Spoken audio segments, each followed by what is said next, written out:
Price Lord. இன்றைய தியானம் மத்தேயு 5ஆம் அதிகாரம் 3 முதல் 14 வரை.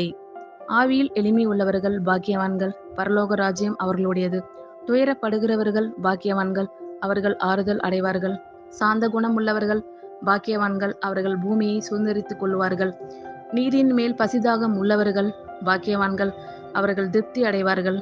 இரக்கம் உள்ளவர்கள் பாக்கியவான்கள், அவர்கள் இரக்கம் பெறுவார்கள். இருதயத்தில் சுத்தம் உள்ளவர்கள் பாக்கியவான்கள், அவர்கள் தேவனை தரிசிப்பார்கள். சமாதானம் பண்ணுகிறவர்கள் பாக்கியவான்கள், அவர்கள் தேவனுடைய புத்திரர் எண்ணப்படுவார்கள். நீதியின் நிமித்தம் துன்பப்படுகிறவர்கள் பாக்கியவான்கள், பரலோக ராஜ்யம் அவர்களுடையது.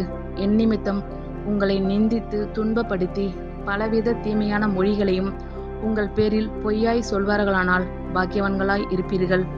சந்தோஷப்பட்டு களிகூருங்கள், பரலோகத்தில் உங்கள் பலன் மிகுதியாய் இருக்கும். உங்களுக்கு முன் இருந்த தீர்க்கதரிசிகளையும் அப்படியே துன்பப்படுத்தினார்களே.